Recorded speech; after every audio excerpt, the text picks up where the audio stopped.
It was early autumn in the year 1895. Alfred Sackville Jones and Lord Ernest Du Bois were sitting in front of an open fire in Alfred's apartment. On the table lay a heap of bones, all that remained of the meal they had just eaten. Licking a finger, Alfred got to his feet. "Now, after such a satisfying and filling meal, Ernest, my dear fellow, I suggest that we finish off with one of my very special wines." Alfred pulled the cork from a dusty bottle and filled a glass with dark red wine. His eyes lit up as he passed the glass under his nose. Perfect! Absolutely perfect! Maison d'Armagnac 1880. I've been saving it for a special occasion. Special occasion? What are we celebrating, old boy? First of all, my birthday, which of course you completely forgot. And secondly, the end of another successful adventure. Alfred passed the glass to Ernest, who raised it in the air with a smile. "Sorry for forgetting your birthday, dear boy. I've got a hopeless memory. I'm not sure I even know my own birthday. What age am I anyway? 28 or 29? You're 33. And a liar. You have a brilliant memory. You know by heart everything about every bat that has ever existed. Ah, now that's different." Alfred, who worked for a newspaper called The Globe, and Lord Ernest had just returned from Norway, where they had solved an unusual case. A count and his family had gone to live in an old castle that the count's uncle had left him in his will. However, after a week, a strange figure without a head and dressed like a Viking began appearing at midnight. The Viking roared as loudly as he could and scared everybody. Naturally, everybody in the castle was very upset, which was why they asked Alfred and Lord Ernest for help. As he drank his wine, Ernest looked out through the window into the streets of London, but all he could see was smoke and fog. "You know, Alfred, old chap, I have to admit that this is jolly good wine. You don't happen to have any more, do you, by any chance?" Alfred poured more wine, and Ernest made himself comfortable again. "You know, I rather like this ghost hunting business." Ernest began to laugh as he lit his pipe. What a hopeless actor that Viking was. Quite terrible. I've seen better acting done by Great Aunt Agatha's church drama group. He sounded more like a mouse than a monster. What a devil! Imagine trying to frighten Di family out of the castle so that he could claim it as his. Well, we solved that case, which makes 3 so far this year. I think we're becoming quite famous. Alfred went to his desk and picked up the newspaper and looked admiringly at the headline. "Britons find Viking's missing head." Suddenly he looked very serious. "Do you believe in ghosts, Ernest?" "I'd like to, but I'm very much afraid they don't exist. A pity, really." "Well, I'm not so sure." Just then the doorbell rang, which made both men jump a little. Who on earth can it be at this time of night? A minute or so later, Alfred's servant entered, holding a telegram. Alfred tore it open. He disliked telegrams. His eyes moved quickly down the paper. A look of relief appeared on his face. "You know, I think we're in business again, my dear Ernest. It's from... guess who... Oh, come on, don't keep me in suspense. Count Dracula of Transylvania. Count Dracula, Dracula. The name rings a bell. I believe you have got a bad memory after all. Those pointed teeth, I'll never forget them as long as I live. Enough to make your blood run cold. Teeth. Yes, of course, a handsome pair, all right. Perfect for sucking blood, eh? And those bloodshot eyes. What a funny-looking man he was. And what a frightful accent! He sounded like an old frog. Well, come on. Alfred held the telegram under the lamp and started reading. Dracula Village 1, Oth November, 1895. Will always remember my visit to England, and particularly meeting you and your remarkable friend, who knows so much about bats. I have bad news. I am dying and badly in need of your help. I wish to clear the Dracula name before I leave this world. Please come quickly. Yours, Count Vlad Dracula. Alfred noticed the excitement on Lord Ernest's face. How about it then, old chap? Can you pack your bags by tomorrow and be at the station by, let me see. Alfred took the train timetable from the shelf and looked up the departure times from Charing Cross to Dover. 7:32? AM or PM, old boy? Why, AM, of course. Thought so. You know how I hate getting up early in the morning. I can always go without you. Ernest jumped up out of his chair. No, you will not. I wouldn't miss this for the world. All right then. Meet you at the station at 7:15, and don't be late. Alfred took his friend to the front door and waited until a cab appeared out of the thick fog. The next day, on the train to Dover, Alfred was reading an early morning newspaper. The headline on page 3 caught his eye. Ernest, look at this. Vampire Count dead. Ernest half opened his eyes and looked sleepily at his friend. What's that? Count Dracula of Transylvania died this morning in his castle near Vilcea, Transylvania, after a short illness. Oh, and look at this. It says, a report from a reliable source says that before his death, the Count had asked 2 British experts to clear his name. Good heavens, news travels fast. Well, now that he's dead, I suppose there's no point in going on. The newspaper nearly fell out of Alfred's hands. What are you saying? I'm certainly not going back. Ernest, think of what you'll be missing. You might even get the chance to see the Transylvanian vampire bat in person. Ernest's eyes suddenly came alive. All right, you've persuaded me.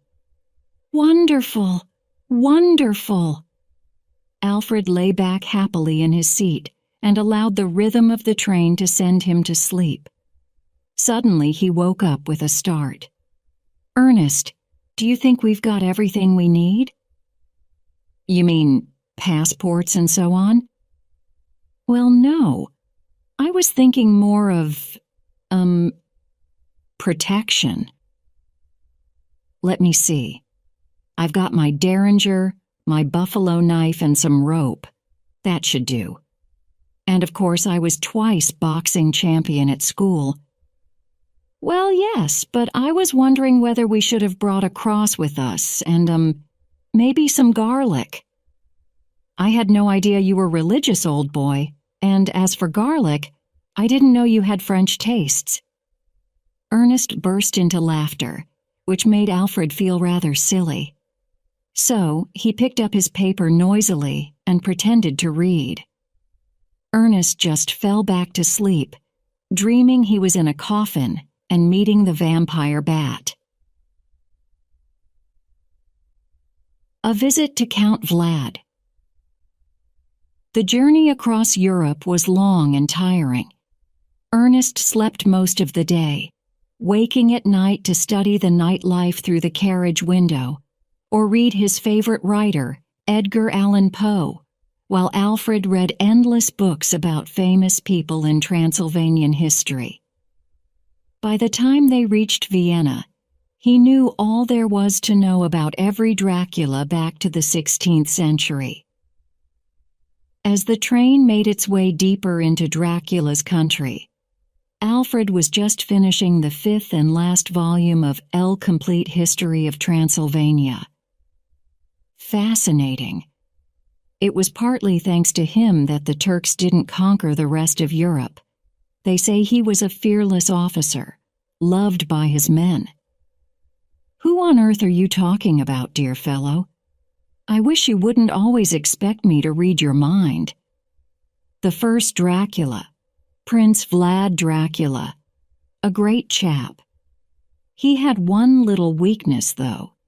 He enjoyed torturing his prisoners by pushing sharp pieces of wood through their stomach or tearing their body apart. Charming fellow. It doesn't say anything about him drinking their blood too, does it? It seems that only the present Count enjoys, or should I say enjoyed, human blood. Hard to believe, really. Seemed pretty harmless to me. It was those teeth of his. Not exactly what one would like one's dear old granny to have. Ernest, for goodness sake, how can humans suck blood? Just like vampire bats do, dear boy, through holes in their teeth. There's no such thing as a vampire human, is there? That's what we're here to find out, dear boy, isn't it? Sometimes you can be quite absurd. Now let me ask this kind old gentleman when we are expected to arrive in Vilcea. An old one-eyed man looked out of the window and pointed to the sky. He looked at him out of the corner of his good eye and asked him, "Where are you going, stranger?" "Castle Dracula, to help the Count with a spot of trouble. It's a bit hush-hush, you know." At the name Dracula, the old man turned away from Alfred in horror. Funny chap. He doesn't seem to like foreigners. Say oh. 4 hours later, just as the moon was appearing above the top of the mountain, the train pulled into Vilcea station. Alfred and Ernest, along with one other passenger, got off and walked to the entrance to find Dracula's servant, who was supposed to meet them there. I hope he got our message. I don't fancy staying here the night. Hardly had Alfred spoken than a crooked old man appeared from the shadows. His name was Gregory, and he wore a black overcoat, black gloves, and a black top hat. He spoke so quietly that Alfred had to bend over to hear him. Aliford Shackwell Gons and Lord Ernest, I suppose. Just call me Alfred. I think it would be easier. It was very good of... Follow. Alfred and Ernest followed the old man to where a black carriage and 2 black horses were waiting outside. As soon as they had got in, the driver set off on the last part of their journey to Dracula Castle. Say, yea, Alfred был разбудить звук копыт коней на дереве. The carriage had stopped on the bridge over the water surrounding Dracula Castle. Then they passed under the thick stone walls.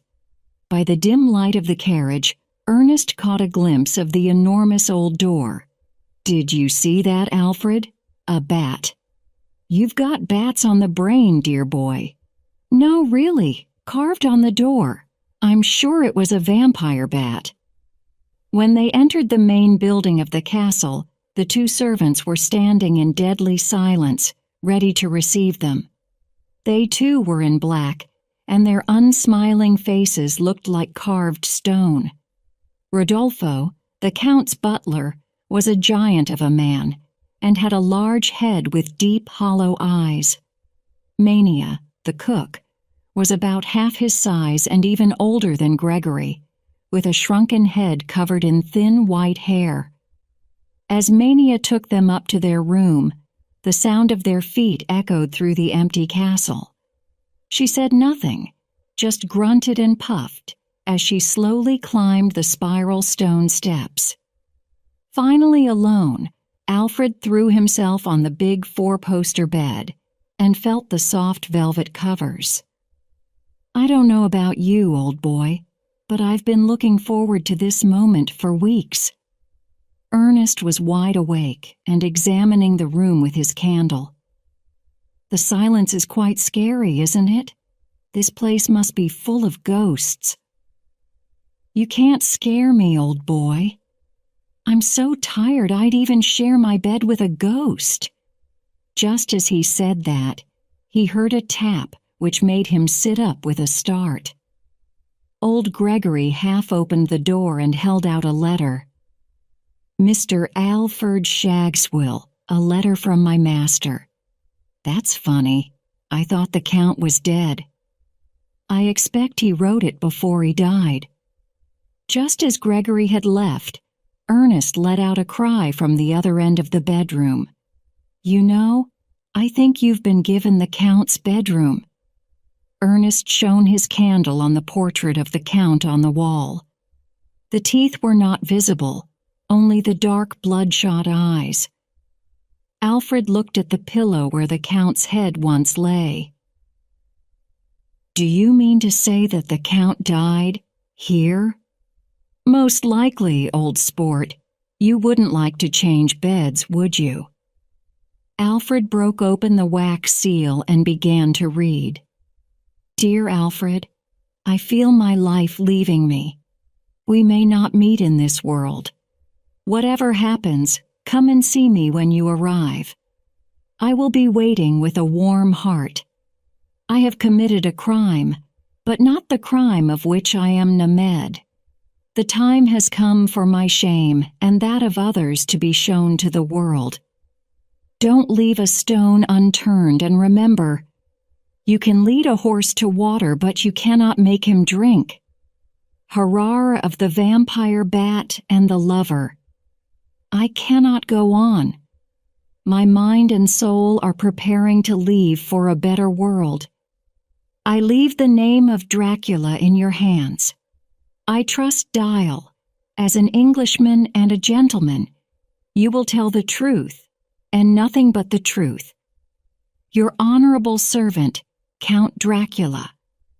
Alfred looked up at the Count's portrait, and for a moment Lai thought he saw the mouth move. "That portrait is almost alive. I'd swear I saw his face move just now." "Funny you should say that, old boy. The canvas seems a bit wet." Ernest rubbed the canvas with a finger. "Looks awfully like blood." "Blood? Can't be. Probably just paint, this damp climate." "Unlikely." Ernest smelt the substance on his finger, but said nothing. "Now, what do you think the Count meant when he said, 'Come and visit me when you arrive'? After all, he knew he was dying. He probably meant visit him in his grave." "You mean dig up his coffin? It won't be too difficult. They only buried him a few days ago. Do you realize what you're saying?" "Absolutely, dear boy. It might be more fun than sleeping in those coffins they call beds." "Oh, all right. When shall we do it then?" "I know you're dying to get down to work, but I'm quite tired. How about tomorrow night? We can talk to the servants and find out more about the Count." "Good idea." Alfred yawned and started unbuttoning his shirt. "By the way, did you mean it when you said you'd like to have the Count's bed?" "Yes, dear boy, but I'd hate to spoil your fun." No, really, Ernest, old chap, I insist." "Are you absolutely sure?" "Quite, dear boy, quite." Ernest leant over Alfred, who was snoring peacefully. "Boo! Ah!" Alfred screamed, and sent the covers flying. Then he saw Ernest. "Oh, it's you." Ernest, who was fully dressed, handed him his dressing gown. "Who did you expect it to be, dear boy? Count Dracula?" Alfred looked over at the portrait on the wall, which, in the daylight, seemed even more alive than ever, the manic eyes staring at him. Ernest gave him his razor and a shaving brush. "Hurry up, old chap. It's way past breakfast time, and we've got work to do. Now, I've done a little exploring. I got Rodolfo to show me where the Count is buried. I'm afraid his English is a little basic, but he's got the general idea. Oh, you've cut yourself, dear fellow. Blood is running down your neck." As he took a handkerchief from Ernest, Alfred noticed the Count's eyes. Did they really light up at the sound of the word blood? The family graveyard is outside the castle, up a narrow path by the river. Beautiful spot. Wouldn't mind being buried. Here myself. They went down to the dining room and sat at an enormous wooden table loaded with eggs, steak, cheese, liver, and fish, along with bread, butter, honey, jam, and coffee. During the meal, Mania and Rodolfo hovered over them like enormous bats with trays of food. Towards the end, old Gregory staggered in, carrying logs for the fire. Alfred saw his opportunity. "Gregory, my dear fellow, can we have a word?" Gregory grunted and came up to the table. "Can you tell us a little bit about the old chap? The Count, I mean. By the way, it's awfully dark in here. Don't you ever open the shutters?" A look of horror appeared on the old man's wrinkled face. "No, Sir Aliferd. Not since the mistress died." "Oh, so he was married, was he?" "When did the good woman die?" 45 years ago, Sir Aliferd." 45 years ago. Did I understand correctly? My Romanian is a little rusty. Good heavens! Any children? Gregory looked down at the floor and then whispered a reply. "I see. No children. And the Count never married again. He must have been madly in love." "Yes, quite mad. She was a very beautiful woman, gentle eyes and long, shining red hair. A tragedy. The Count was heartbroken." "Are you sure you won't sit down, old boy? You look a little unsteady." Gregory appeared not to hear. "When she died, the Count swore never to see the light of day again. After that, he only went out at night, on Warrior, his white horse, when there was a good moon and a clear sky, of course." "Fascinating. Now how did these nasty rumors start about that vampire nonsense?" Suddenly, Gregory became very excited. "The master was a good man." "I'm sure he was, old boy. But all these dead people with funny teeth marks on their necks? Who or what made them?" Gregory waved his thin old arms in the air. "Not the master! Not the master!" "Calm down, old chap. You'll do yourself an injury. I believe you." Gregory got down on his knees and took Alfred's hand, which Alfred found rather embarrassing. "Sir Aliferd Shagwill Gons, I would die for the master." "Quite sure you would, old boy." "Fine. Now we're going to need some spades. Any chance you could find us a couple?" "Spades?" "Yes. You see, Lord Ernest wants to go looking for truffles." "Well, no, actually we have to see the Count. He told us to in his letter." Gregory drew away from Alfred. "It's the only way, really." "All right, Sir Aliferd. But Rodolfo must not know."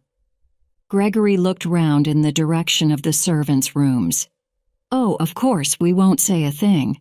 And by the way, Mild, you open the castle gates at about midnight tonight?" "Yes, Sir Aliferd. Anything for the master." To Yea. That night, Alfred and Ernest met as planned near the T-Assel gates. As promised, Gregory turned the wheel to let him out. A strong wind had got up, which roared through the valley. They followed the path with difficulty, as the moon kept hiding behind large black rain clouds. Every so often they heard the screech of an owl or some other night creature. As they entered the graveyard, the rusty old iron gate squealed. The place was sheltered from the wind by massive cypress trees and was as silent as all the Draculas that lay buried there. Ernest pointed to a white marble gravestone. "That's the one." As they approached the Count's grave, he looked up into the sky at the pale light from the moon, which threw a white veil over the crooked gravestones. It's a full moon. They say it was on such nights that the Count went looking for human blood. Well, here we are. Got your spade, Alfred? Don't look so down, old boy. The exercise'll do you good. The soil on the grave was loose, and it was not long before they had dug a large hole. Ernest was the first to touch wood. Ho, ho! I believe we're about to meet the Count again. Is it just the moonlight, or are you looking rather pale, dear boy? I know it's well past your bedtime, but I wish you would be a little bit more enthusiastic about it all. Are you sure we ought to do this, Ernest? I know that I wouldn't like to be disturbed just as I had started my eternal rest. You're forgetting, dear boy. He's not at rest. Now help me take off the lid. At that moment, they heard a screech above their heads. Ernest let out a cry. The vampire bat. I'd recognize that sound anywhere. Ernest lit a candle and held it over the Count's head. Now it was Alfred's turn to cry out. Oh my God, his eyes are still open, just like the portrait. Stop staring and let's search him. I'm afraid we're going to have to turn him over. Just grab his left arm. That's funny. I'd swear he was warm. They searched the coffin, but all they found was the Count's silver cane. Well, look at that. The end of the cane is in the shape of Desmodus rotundus. I beg your pardon. Who's he? The vampire bat. Look at those pointed ears and the teeth. Just hold the candle a little closer. Ernest, this is not the time nor the place. Beautiful piece of work. Nothing here, though. Pity. They rolled the Count onto his back again. Ernest stopped dead. Look, his eyes are closed, and I think, yes, I'm certain. I believe he's smiling. I can see his teeth. And what's that? Blood, blood? Oops, sorry. I must have cut myself on a nail opening the coffin. This whole business is beginning to disturb me. They put the coffin back, covering it with soil, and made their way back to the castle. Just as they arrived, Alfred remembered something. Oh, dash it! I completely forgot to tell old Gregory to let us in again. At that moment, they heard the grinding of the castle gate. When it was wide enough, a white horse charged out, ridden by a man in a black cape and hood. They watched in amazement as the figure disappeared into the night. Ernest grabbed Alfred's arm. You once asked me whether I believed in ghosts, old chap. Well, I have to say that I think I've changed my mind on the subject. A ghost! What an article this is going to be! The only trouble is, the Globe won to believe a word of it. They ran through the castle yard and up to their bedroom. As he was taking off his cloak, Alfred noticed the Count's portrait. Look, Ernest, the Count's face. It seems so much more peaceful than before, almost happy. Who's imagining things now? It looks like an ordinary portrait to me. That's exactly what I mean. The next morning, it was Mania who served the two men breakfast. Rodolfo was nowhere to be seen. Concerned, Alfred asked Mania where he was, but she was not one to waste energy on words. Rodolfo's sick. Oh dear, poor fellow. It's the climate, awfully damp, almost as bad as England. Well, give him our regards, will you? By the time he had finished, Mania had already shuffled out of the room. A jolly nice chap, Rodolfo. Takes life a bit too seriously, but... Alfred, don't dead people usually look sort of gray and, well, lifeless? Don't ask me. You're the expert on death, old boy. I like to avoid it myself. Makes me feel rather insecure." The Count had red cheeks, as if he were alive. How very strange. He looked as dead as a doornail to me. Probably put rouge on him. Undertakers like to have their customers looking their best on the big day. Yes, maybe. By the way, I had a funny dream last night. We were at the Dracula cemetery digging up the Count. That was no dream, old boy. It really happened. No, wait. We'd stopped for a rest, and you were sitting on a gravestone eating a sandwich. Eating a sandwich? I'd never eat a sandwich sitting on a gravestone. I know you wouldn't. It was only a dream. Anyway, suddenly the coffin lid began to open, very slowly, and out came long white fingers with pointed nails followed by the head of the Count, his eyes shining in the moonlight. When he was half out, he looked up at us, and his mouth opened in a broad smile, and I could see his teeth dripping with blood. Suddenly, he spoke in his funny Romanian accent. "Welcome, my friends. I am happy." But before he had time to finish the sentence, there was a horrendous screech and down flew a vampire bat, which landed on his shoulder. It was the screech that woke me up. Very unfortunate. I don't have many dreams, and I really wanted to see how this one would end. I'm rather glad you didn't. You said scream. About what time? I couldn't go back to sleep, so I lit a candle to read a bit of Edgar, and I happened to look at my watch. It was precisely 2:34. Why? Well, at about that time I heard a scream too, a long blood-chilling scream that seemed to rise from the very heart of the castle. It sounded hollow, as if it was coming from the bottom of a well. Quite disturbing. Yes, it was, rather. It hasn't affected your appetite, though. Quite the opposite. I haven't had an appetite like this for years. I do recommend this fishy stuff. Very tasty with brown bread and butter. Alfred, old chap, this whole business is awfully good fun, isn't it? Screams in the night, ghosts on white horses. What next?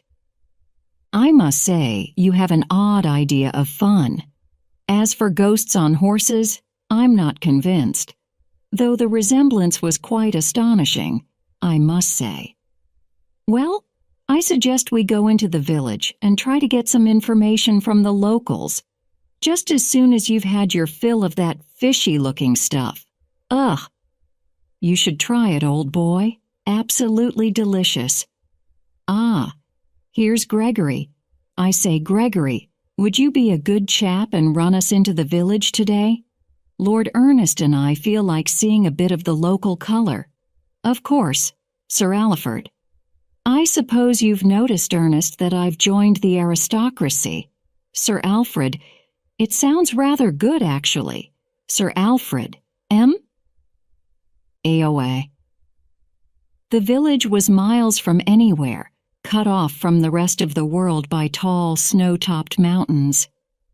It was pouring with rain, and the main street was deserted, apart from the occasional wet bundle running from one doorway to another. They decided to go straight for the inn. Ernest pushed open the door and entered a dimly lit room full of heavy wooden tables, where some of the locals were drinking and talking. An oil lamp hung from the wooden ceiling. When Gregory and the Englishman entered, silence fell like a heavy cloud. Alfred raised his hand and smiled at the silent watchers. Good day to you all. Frightful weather, isn't it? Jolly fine inn. My compliments to the landlord. Ah, my dear sir. The barman, I suppose. A large man with a red face and white apron was standing by a barrel. Yes? I'd like to buy these fine fellows a drink, and if you have a moment, I'd be grateful if you could give us some information. I'm a journalist, and my friend here is a historian, and we're writing a history of the Dracula family." At the sound of Dracula, heads turned towards the foreigners. "You'd better ask some of them." The barman indicated the drinkers at the tables. "Now, who'd like to have a little chat about the Dracula family?" No one answered. After a minute or so, a young man with fiery red hair rose unsteadily to his feet. "You mean the vampire family? I'll tell you about them. Come over here and sit down." Ernest and Alfred pulled up 2 stools and sat opposite the red-haired man, who seemed a bit drunk. "Jolly nice of you, old chap. The Count likes human blood, especially the blood of young women, just like his wife's, who died mysteriously years ago." "What do you mean mysteriously?" "She was found dead with tooth marks on her neck. It is believed that they were done by her husband. He killed her then, just as he killed my sister last night." "What did you say? Last night?" "Yes, and she's still up there, with the marks on her neck for all the world to see. Count Dracula may be dead, but he can still kill. My sister, my beautiful sister, she's dead, and I'm certain that he killed her." The man began to sob into his drink. "Steady on, old chap. Sorry to hear about your sister, but these are quite strong accusations. Have you any proof?" Just then, an old man with a country face spoke up from the next table. "That man doesn't know what he's saying. He's from another village.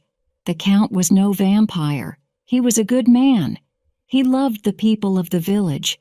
He'll never forget the winter of '82. It started to snow in September and didn't stop until April. The people were starving. What did the Count do? He opened up his stores to the people and kept all of us alive. He nearly starved to death himself. The Count is no vampire." "Very interesting. So how do you explain the deaths and the teeth marks?" The man stopped for a moment and thought. "The vampire bat." Ernest suddenly showed interest. He had learnt the word for vampire bat in Romanian. "What's that about vampire bat?" Alfred told him what the old man had said. "I think we should go and see this young girl. I say, old fellow, you said your sister was killed by the Count. You wouldn't care to prove it, would you?" The drunken young man got to his feet and dragged them to the staircase. They stumbled up, the man talking to himself all the time. "We had to bring her here. She was very ill, coughing blood. This was the nearest village with a doctor, Dr. Magorsky. But—" They reached the bedroom door. Inside, they could see the body of a young girl laid out on a bed with a sheet covering the lower part of her body. A woman of about 40 was crying beside the bed. On the other side of the bed, an old man in a black suit was gathering up some surgical instruments. The drunken man fell into the room. Look at the work of the vampire Count." Alfred and Ernest saw a beautiful pale face. On her neck were 2 red dots about an inch apart. The old man turned angrily at the intruders. "Who are you? Get out of here at once." "They're friends of mine, doctor. They didn't believe that." "Well, now you know what a devil the Count was. And still is. You can leave." "Well, thank you, doctor. I hope we shall have the pleasure again." Alfred wished to get out as quickly as possible. Ernest, on the other hand, was quietly looking around the room. Alfred couldn't keep his eyes off the bloodless girl. "I say, Ernest, old chap, I think I need a drink." At the table in the inn below, Ernest was thinking. "I didn't like the doctor at all. Nasty piece of work. Definitely not a gentleman. Did Toy notice that scratch on his hand?" "I don't know what you're saying, old boy. As soon as we've had this drink, I suggest we get back to the castle." Back in Dracula Castle, Alfred and Ernest were sitting in front of a blazing fire after yet another wonderful meal, this time of roast goose and apple pie with cream on top. Alfred raised his glass of wine in the air. "I would like to drink a toast to the Count and his superb hospitality. And his excellent taste in wines. The old fellow certainly knew how to eat and drink well. As for Mania, she's an absolute treasure. You know, Ernest, I am a little bit worried. The evidence does not seem to be in the old chap's favor, does it? A figure looking like the Count rides out into the moonlit night, and 2 hours later, a girl dies with 2 teeth marks on her neck. It can hardly be a coincidence now, can it? The question is whether we believe in ghosts or not. As you know, I'd love them to exist, but my logic tells me that they don't. Therefore, that person on the white horse could not have been the Count. So, who was it? Well, it certainly wasn't Mania or Gregory, and the only other person in the castle is... Good thinking, old boy. Perhaps that's why he didn't serve us at breakfast yesterday. He was catching up on his sleep. But why? I can't help feeling that the answer must be in the Count's letter. I've got it here. Let's see. Don't leave a stone unturned. Stone. We have to look under stones. You can lead a horse to water. Suddenly, a scream, just like the one they had heard the previous night, was heard faintly echoing through the castle. Alfred shivered. Did you hear it? I certainly did, old boy, and I think it came from outside. They ran out into the castle yard, but there was nothing to be seen except the well. They stood wondering where the sound could have come from. Alfred pointed to the well. Do you see that enormous stone covering the well? How on earth do they get the water out? Interesting question, old boy. And what's that thick piece of wood for? Ernest, come here, quick. Alfred was holding his ear to the stone. What is it? I can hear something like an animal in pain, crying or... No, it's more of a moan. Can you hear it? Sorry, can't hear a thing. I think your mind's playing tricks on you, old boy. It's probably the rumbling of your stomach after that delicious goose. Let's get back inside. It's freezing out here. Gregory was standing inside the door of the dining room with a worried look on his face. Sir Alfred, what is the matter? Probably my imagination. I thought I heard someone scream. Ah, that was Don Juan, maybe. He has bad dreams. I beg your pardon, Don Juan? I mean Rodolfo. Don Juan is his nickname. He was loved by many women, but he loved the master more. I see. By the way, Gregory, I've been meaning to ask you. Tell me about Dr. Magorsky. Lord Ernest and I didn't take to him very much. He was the Count's doctor, but he is an evil man. He uses old medicine, the medicine of the witches. Herbs, leaves, nothing wrong with herbs. My Aunt Agatha swears by them. Frogs, snakes, bats and mice and other living creatures. Well, yes, I think Aunt Agatha would draw the line there.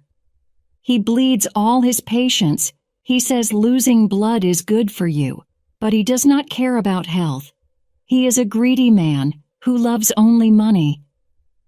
Thank you very much, Gregory, old fellow.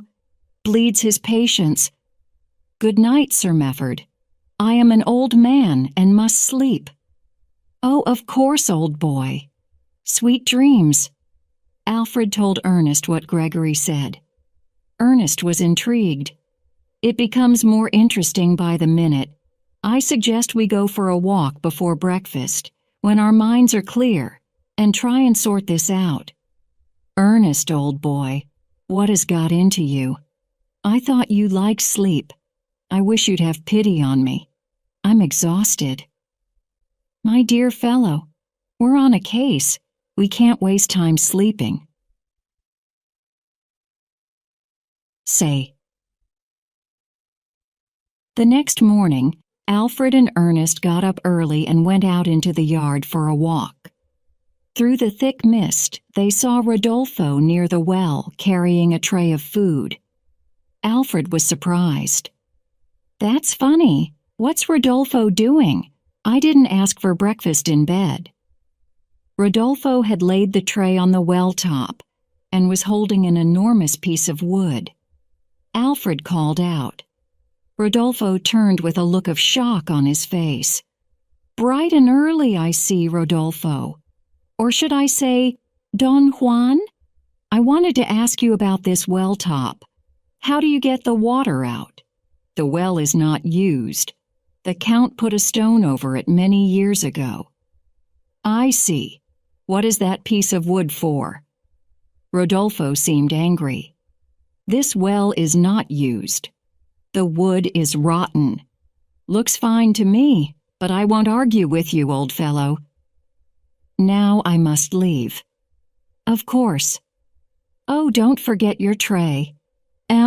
Those eggs and that bacon look good. Perhaps we should have breakfast now, Ernest. Rodolfo took the tray and went quickly towards the kitchen. Come on, Alfred. Stop thinking of your stomach and let's go for that walk. I suggest we visit the Count. The Count? Yes, I feel he may give us inspiration. Say Ye Dracula Cemetery was as quiet as an empty house. Even the birds seemed to have stopped singing. Because of the thick mist, they could hardly see more than a few feet in front of them. Suddenly, Alfred couldn't see Ernest anywhere. Ernest, where on earth have you gone? There was no answer, just the echo of his voice. He called again and this time got an answer. I'm over here, dear boy, at the Count's grave, and I've found something rather interesting. Just keep talking, will you? In that way, I might be able to find you. Finally, Alfred found Ernest leaning over the Countess' grave. Don't you think it's rather strange that there is no sign of our footsteps? It's as if the soil was taken out and put back again. Don't forget, it rained last night. What I can't understand is why the Count told us in his letter to visit him when he had nothing to tell us. Hold on, I've just had an idea. You don't think that cane of his is hollow, do you? And that inside is a vital message? My word, you're a genius, dear boy. Of course it must be. Oh dear, does that mean we have to do more grave digging? Afraid so, old chap, but you're getting quite good at it. By the way, have you been eating garlic? Garlic? Well, yes, I thought it better to be safe than sorry. I got dear Mania to let me have a few cloves for emergencies. The smell is enough to keep away the devil himself. As for the vampire bat, he wouldn't dare fly within a mile of us. Come on, let's go and have breakfast. They made their way back by the river to the castle gate, which Gregory had left open for them. Alfred was still trying to work out the connection between stones, water, and horses. You know, Ernest, I feel that the solution to our mystery lies very close to that well. There's a big stone there, with water under it, and opposite the stable where the Count's horse is kept. I'm sure the answer lies under that stone. Ernest touched Alfred's arm and held a finger to his mouth. Shh! Look, Rodolfo just got out of the well, and he's pushing the stone back by himself. Good heavens! He must be as strong as an ox. Through the mist, they saw Rodolfo carrying a tray from the well to the kitchen. Alfred slapped the side of his head in annoyance. Dash it! I should have thought of it before. Don Juan was a great lover, wasn't he? What did the Count say in his letter?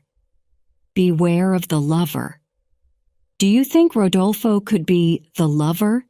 We'd better keep a very close eye on him and find out what's hidden down that well. Why was he carrying a tray? All this detective work has given me quite an appetite. What about you, Alfred? Oh, yes, and I think we deserve it. I feel we're getting very close to an important discovery. That night, Alfred and Ernest were too tired to go grave digging. They decided, however, that they would keep a careful eye on Rodolfo. They felt that he, and in fact all three servants, were hiding something which might provide the key to the whole Dracula mystery. So, next morning they got up early, before the mist had risen, and slipped out into the castle yard to wait for Rodolfo to appear with his tray of food, as they believed he almost certainly would. About 10 feet from the well, Gregory had parked the carriage with the Dracula coat of arms and the head of the vampire bat painted in gold on the side. They decided that this would be a good place to hide. Ernest looked at his watch. Do you think he's not coming? We've been here for nearly an hour.